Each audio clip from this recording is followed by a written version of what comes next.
Bismillahirrahmanirrahim. Assalamualaikum warahmatullahi wabarakatuh.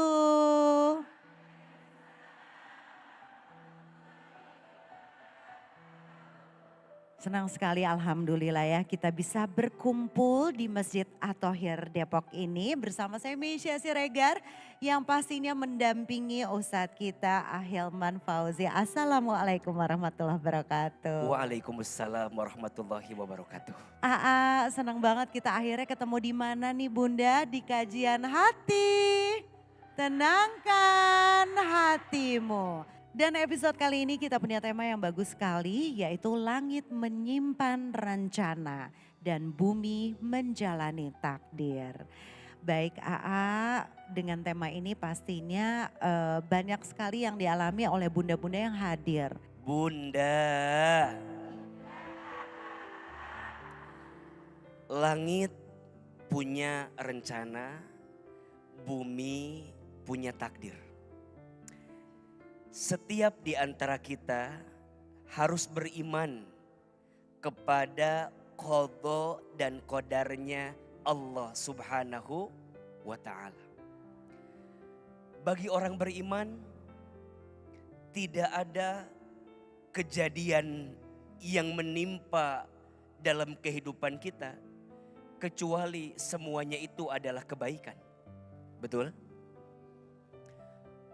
Orang beriman selalu melihat apapun yang terjadi pasti menyimpan hikmah, menyimpan pelajaran, menyimpan kebaikan yang akan mengantarkan kita lebih dekat dengan Allah Subhanahu wa ta'ala. Maka mohon maaf, Bunda sayang, kadang tidak sedikit kita seringkali membenci, menyalahkan setiap keadaan yang Allah takdirkan. Padahal dalam setiap keadaan itu pasti ada kebaikan. Setuju? Maka pentingnya kita beriman dengan qadha dan qadarnya Allah.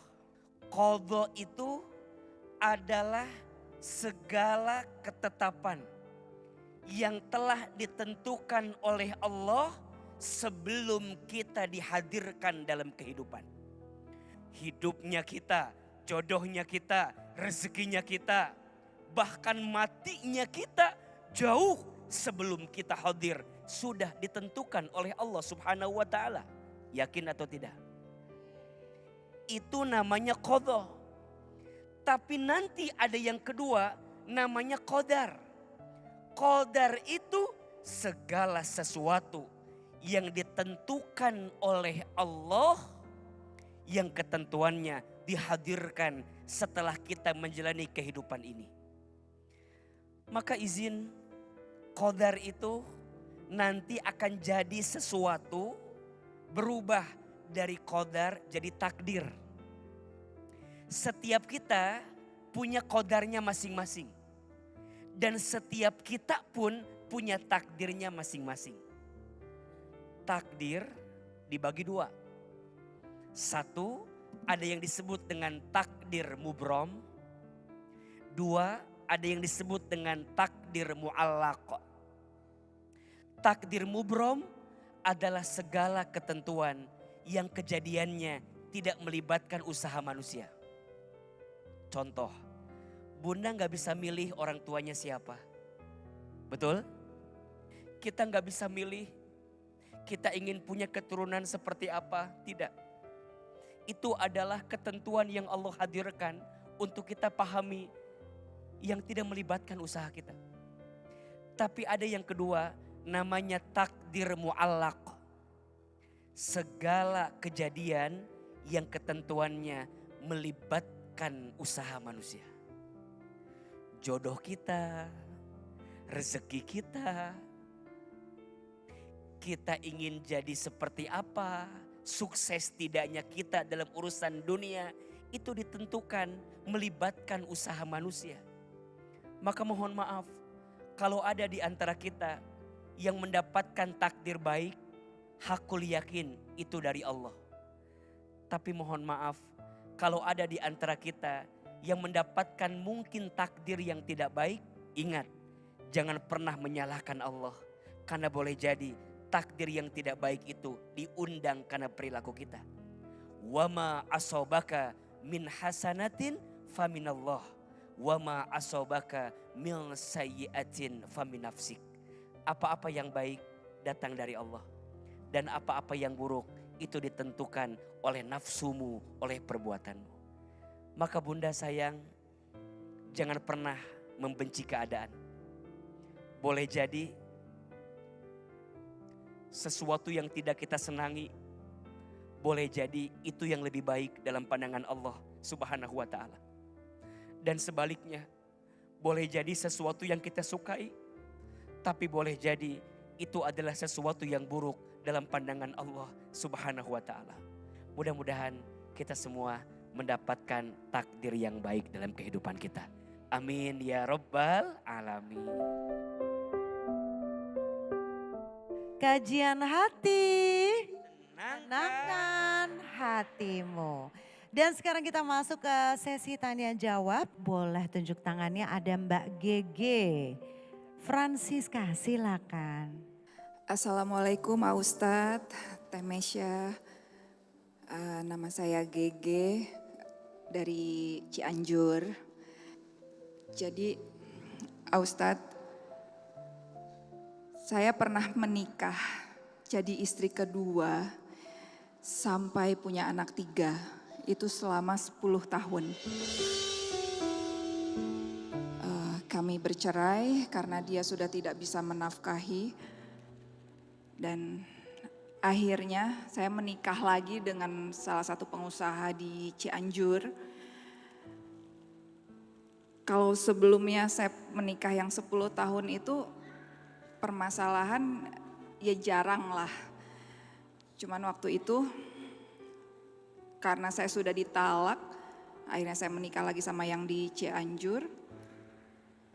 Terus complicated lah, habis dari yang dari Cianjur, di Cianjur banyak masalah, saya minta perlindungan lagi ke mantan suami. Gitu, sempat kembali lagi. Di situ saya kayak dapet balasan dari Allah gitu ya. Mungkin bisa dibilang karma. Saya meninggalkan suami saya yang di Cianjur karena saya ingin ngerasa aman gitu. Jadi akhirnya saya balik lagi ke Jakarta, kembali dengan mantan suami untuk cari perlindungan. Ternyata beliau selingkuh dengan teman saya sendiri. Yang sekarang lagi viral juga dengan salah satu pejabat. Setelah itu permasalahan saya viral, akhirnya saya dapat KDRT. Dan suami saya yang di Cianjur, balik lagi saya ke Cianjur. Gitu. Jadi kalau bolak-balik dekok lah, gitu. Alhamdulillah 3 tahun rumah tangga sama yang di Cianjur itu sudah dikaruniai anak. Yang sebelumnya yang rumah tangga 10 tahun itu 3 anak, dan rumah tangga yang 3 tahun ini 1 anak sudah berumur 7 bulan. Tapi proses kembalinya itu nggak mudah Ustadz. Setelah 3 bulan saya terlantarkan dalam keadaan hamil. Diterlantarkan sampai melahirkan, dia masih cuek. Pokoknya semenjak dia jadi promotor musik. Setelah itu dia mengusir anak-anak yang saya bawa, anak sambungnya. Anak aku kan 4. Aku harus dipisahin sama anak aku 3 dari hasil pernikahan yang sebelumnya. Aku gak bisa lihat tumbuh kembang mereka selama 1 tahun karena mereka diusir sama suami baru aku. Dari bulan Maret kemarin akhirnya saya mutusin untuk pisah rumah. Dia tinggal di Cianjur, aku tinggal di Cipanas. Setelah itu aku kos di Jakarta, kerja lagi di Jakarta. Selama 4 bulan itu aku kembali dan suami aku yang di Cianjur minta aku kembali lagi. Dan dia kayak menyesali kesalahan dia yang dulu-dulu. Tapi aku udah mati rasa. Dia sekarang minta aku kembali lagi dan itu dilema banget Ustaz. Aku harus gimana Ustaz? Aku cuman pengen hidup tenang sama anak-anak. Udah nggak bisa lagi Ustaz, apa aku dosa, udah nggak mau lagi sama-sama gitu.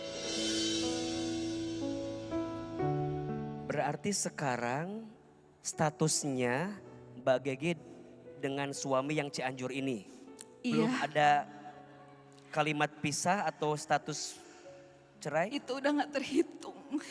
Itu udah nggak terhitung, dia ngusir aku udah nggak terhitung, bahkan dia KDRT dari semenjak aku hamil lebih-lebih dari yang suami yang pertama. Oke.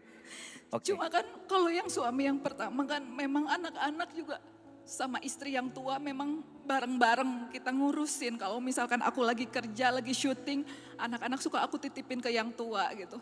Oke. Jadi apakah istri kedua itu pelakor?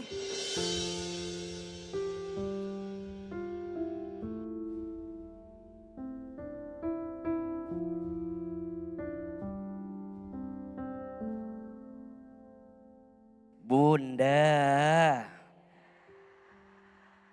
ini pelajaran untuk kita tentang memilah dan memilih langkah dalam hidup. Pertama, Ahilman ingin ingatkan dulu tentang makna dan tujuan pernikahan. Mohon maaf, pernikahan itu bukan hanya tentang merubah status dari sendiri jadi berdua, bukan. Pernikahan itu bukan tentang hanya aku mencintaimu, kamu mencintaiku, bukan. Tapi pernikahan itu tentang perjalanan panjang untuk bisa mendapatkan keberkahan. Maka mohon maaf, jangan terlalu mudah untuk menyimpulkan sesuatu, apalagi memilih seseorang yang akan menjadi pendamping kita dalam hidup. Kita berumah tangga bukan 1 hari. Kita berumah tangga bukan untuk 1 bulan. Tapi kita berumah tangga ingin hidup bersamanya. Bahkan bukan hanya di dunia, tapi mudah-mudahan hidup bersamanya sampai ke surganya Allah Subhanahu wa ta'ala. Maka tolong belajar untuk menahan ego, menahan nafsu. Jangan mudah menyerahkan hati kepada seseorang yang belum tentu akan mengantarkan kita pada kebaikan. Izin ya. Jadi kalau Mbak Gege nanya, apakah salah jadi istri yang kedua? Tidak salah, tapi tidak mudah. Butuh ilmunya, butuh hati yang lapang, butuh iman yang kuat. Dan ingat ya, yang adil dalam urusan poligami bukan hanya suami. Istri juga harus adil. Istri pertama juga harus adil. Kalau dia ngaku ada pasangan yang kedua dari suami kita, istri kedua juga harus adil bahwa dia punya istri yang pertama. Jadi memang tidak mudah dan tidak salah. Kadang yang sering salah bukan statusnya. Yang sering salah adalah prosesnya. Yang sering salah adalah jalannya. Maka karena jalannya tidak mudah, kondisinya tidak mudah, butuh kelapangan hati untuk bisa menerimanya. Ketika tadi Mbak Gege nanya, Ustadz saya harus gimana sekarang? Perbaiki hubungan sama Allah. Yang melembutkan hati suamimu Allah. Yang menguatkan hati anak-anakmu Allah. Yang mengecewakanmu manusia. Kenapa yang ditinggalkan Allah? Yang bikin kita marah manusia. Kenapa yang harus kita tinggalkan Allah? Jangan meninggalkan Allah setelah engkau sakit hati karena manusia. Justru setelah engkau dikecewakan oleh manusia, maka segera itulah engkau kembali kepada Allah yang menggenggam hatimu sebagai manusia. Maka saya selalu menyampaikan, jangan menjadikan perpisahan atau perceraian sebagai pilihan utama dari sesuatu yang ada di rumah tangga. Setelah semuanya sulit, susah, maka silahkan. Bercerai itu dibenci Allah walaupun diperbolehkan. Mudah-mudahan kita bisa lebih menjaga hati. Mbak Gege, jangan patah dengan semua keadaan yang ada. Percayalah, ini adalah skenario Allah yang dititipkan kepada kita.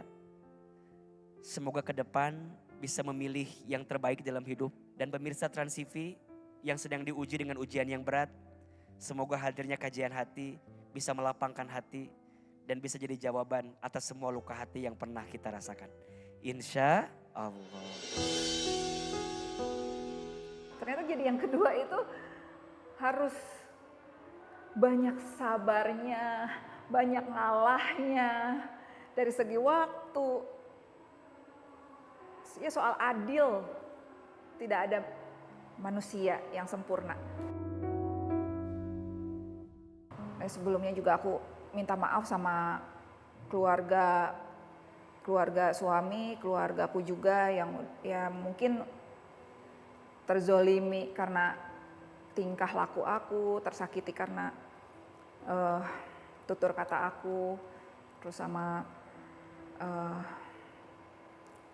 yang pertama juga, yang istri-istri yang pertama, aku juga minta maaf. Tapi berkat kajian ini sih, aku bisa curhatin semua keluh kesah aku selama itu ke orang yang tepat. Jadi